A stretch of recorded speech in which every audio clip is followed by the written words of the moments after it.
Hey everyone, welcome to the channel. Today I wanted to test out the new Ohuhu Marker paper. This is the beast in question. I've been seeing a bunch of art YouTubers talking about this. They got theirs sent to them for free. I had to purchase this on my own. This is the marker pad, not the spiral bound, obviously, because that's what I wanted. There are 60 sheets in here. The paper is about 90 pounds, so it's a lot thinner than I had anticipated, and I wanted to just test it out to see if it's actually as good as it seems to be. And so I'm going to do a bunch of tests on it today. This is one of the sheets of paper. You can see kind of how light it is, but we'll see. We'll do some test drawings on there and test it out in a couple of different ways just to see how well it works and see if it's worth the hype. So first things first, I went online and went to Scott Christian Savaz's website, and he has a bunch of free coloring pages, and I printed one out. I love his style, and I love his TikToks and YouTube videos. If you are not familiar with him, go check him out. He's amazing. At this brighter color, I can just barely make out the lines, so it's really hard to see through this. I don't know if you guys can see that at all. I think you can kind of just barely see some of the lines. So you can trace through it. So that is good to know, but you will have to go pretty bright and have to look really close in order to be able to trace things through there. This will give me a great base to start from. I'm going to chop this down so that I have some scrap pieces of paper to work with to try out a couple of other things. All right, here are the strips of paper that I cut off. They still just look like regular paper. There's nothing terribly strange about them. Rips like paper. You can kind of see maybe a little bit. There is maybe layers in there, but it really just kind of looks like cardstock to me. So that's interesting. Just kind of was curious if it ripped very easily. I saw somebody else playing with it. It didn't look like it ripped easily, but it does. So I'm just going to go ahead and put some marker on here. This is the first time I've actually put any marker on there. Goes down very nicely. I don't see any feathering. Oh, that's nice. Oh, that's really nice. So I don't know if you guys can see that, but I did a little here and then another line here, and I can't see where they kind of went over top of each other. They blended out really nicely. That was really good. And you can see it didn't come through the back at all. There's not even any shadowing. And this is just black, straight up black. So I'm going to just go over this a few more times and see if I can get anything to go through. It's drying very quickly. I thought that it would puddle up more. It's actually drying a lot faster than I expected it to.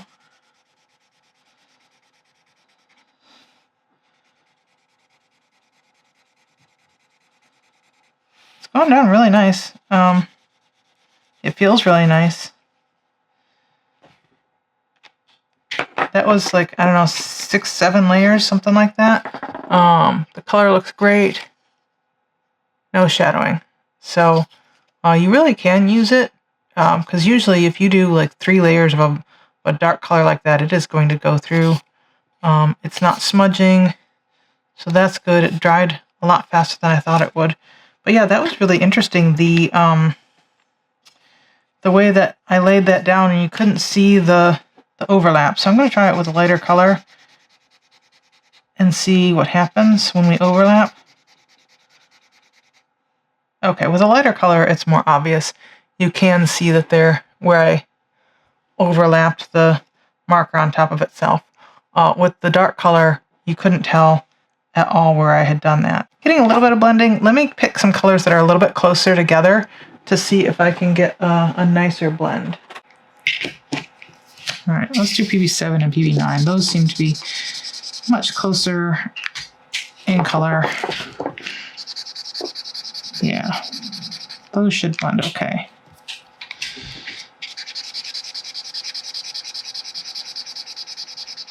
Yeah, that blends nicely. That was a very nice blend.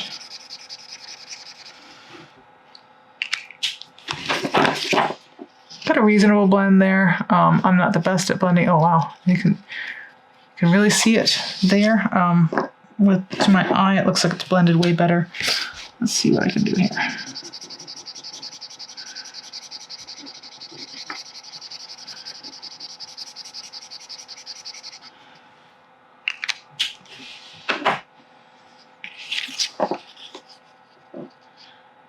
Well, I am seeing a visible line there, but that might be my skill or the markers that I picked more than anything. Overall, the paper does seem to be working pretty well. I do see that it's warping a little bit, but as you can see, there's absolutely no color coming through onto the back.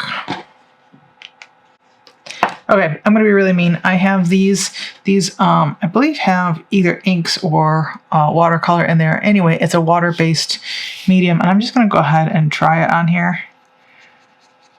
I can see that it pools up a little bit, almost like there's like a bit of a coating on there. The definitely just kind of sits on top.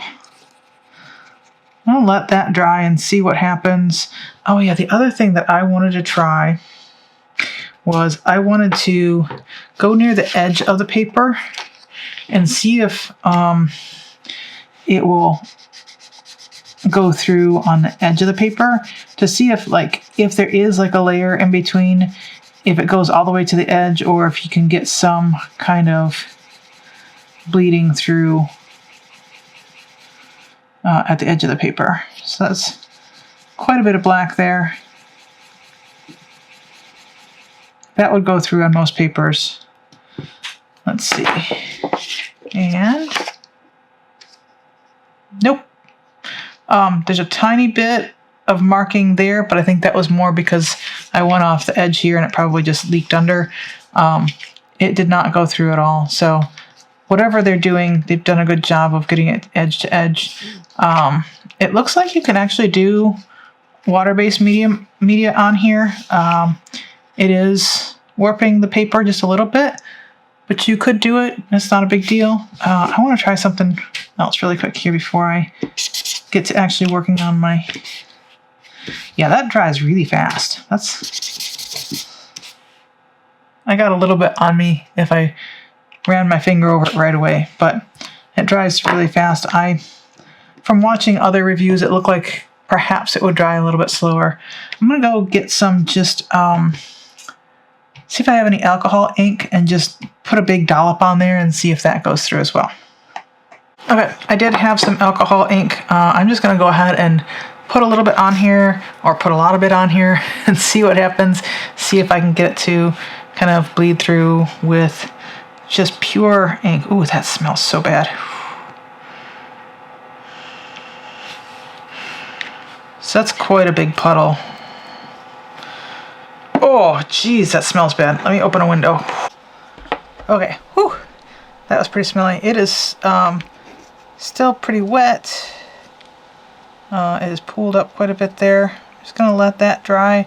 It's probably going to take a few minutes, so I'm just going to go ahead and set that aside and let that dry. And then we'll come back to that in a little bit and see if it's gone through. I don't want to flip it over because it's just going to get ink everywhere. So we will let that dry and we'll come back in a bit. I'll bring this back. This is that sheet of paper that I had been working on. It's dry, and that was a lot of ink. And it didn't go through at all. So that's pretty cool. So one of the things that I wanted to test was to draw on this with pencil. This is a little scrap of paper that I have left over. I want to draw on it with pencil and see how well it erases, because I saw somebody else draw on it with pencil, but then they didn't erase it. So I was curious if it erases well or not. I have used some other papers that don't erase very well. I have a bunch of stone paper over there that was kind of some of the original stone paper that was originally being manufactured, and it doesn't erase very well, so I was curious if this does. This is my little test sheet, so I'm just going to go ahead and mark on here and then erase and see how well it does. So I'm just using my Blackwing pencil, and I'm just going to use the Blackwing eraser. So put a nice little mark on there, and then let's just go ahead and erase it and see how well it erases. Yeah. That passes that test. It erases just fine, just as well as any other paper, so no problems there. Yeah. Oh, okay. So in the instructions it said something about when you are putting a light color down, sometimes it'll look darker. You can see that here. This is actually a pretty light color if it were on just regular paper, but it looks a little bit gray. It is this color on the swatch sheet, and it is kind of that more gray color right now on the Ohuhu paper. We'll see kind of how it dries. If it dries kind of this this lighter color. I don't know. That's weird. Okay. So I can see that it is drying kind of more to the color that I expected it to be. You can see down here that it is drier than it is on the face, and it's definitely looking more like I wanted it to start with. So that's good. I was a little bit worried about that. Thought that was going to turn out really weird. Paper is really nice. It doesn't seem to feather out at all, which is really great for coloring in kind of tighter areas. You don't have to worry about it bleeding out, feathering out, and kind of messing your artwork up, which is really nice. It's so hard to know whether it's going to turn out the way I want it to or not with this, because it is it's so different when you put the color down. You get this really dark bit there where you put the color down, and it looks like maybe it's gonna look kind of dark and gray. But then when it dries, it doesn't look like that. So it's a little hard to know how it's gonna turn out, which is unfortunate. Makes me feel like I've ruined the whole thing with look how dirty that looks. It just looks like I've got ink all mixed up in there, and it just looks like I've completely ruined it. But then it will dry and it will look just fine. So I don't know. It's very weird. And it will definitely take a little bit of just kind of getting used to. I'm just going to feather that out a little bit. Because this up here is pretty dry and this looks better. Like, this looks fine. But this just looks like I've got ink all mixed up in there and it's going to look terrible. Oof. And now, without further ado, let me go ahead and show you the final piece. This is it. This is the coloring page from Scott Sava. I put it on this Ohuhu marker paper and colored it in myself, but the artwork is absolutely 100% Scott's Christian Sava's. I am not going to take any credit for it. It is absolutely beautiful. Overall, I'm super happy with how this turned out, and hopefully you guys liked it too. Final thoughts on the paper. I like it. I paid $18 for this pack of 60 pages, 9x12. I think it was well worth the price. I'm really happy with the result. I think the colors showed up really nicely, and as you can see, the back is pristine, and I could draw on the back if I wanted to without having to worry about ruining the front, which is really, really nice with alcohol markers. That is really hard to get. The ink worked beautifully on here. I didn't have any problem with it staying wet for too long and smudging, like dragging my hand across and smudging or anything like that. I was able to use watercolor on here. I was able to use a ridiculous amount of alcohol ink on there without any issue. Pencil worked fine. I was able to draw on it just normally with pencil and erase it just normally with pencil. Yeah, everything worked really well. The blending was really nice. I don't know if you can see very well, but I did some blending in the hair, and I think overall that turned out really nice. It was really easy to blend everything together. So overall, yeah, I really like this paper. I would recommend it. So if you're in the market for some other market paper, go ahead and give the Ohuhu a try. As always, hopefully you enjoyed this video. Please give it a like. Please think about subscribing, and feel free to leave any comments below in the comment section. All of those things help out the channel, and I'd really appreciate it. I will see you guys next week. Bye.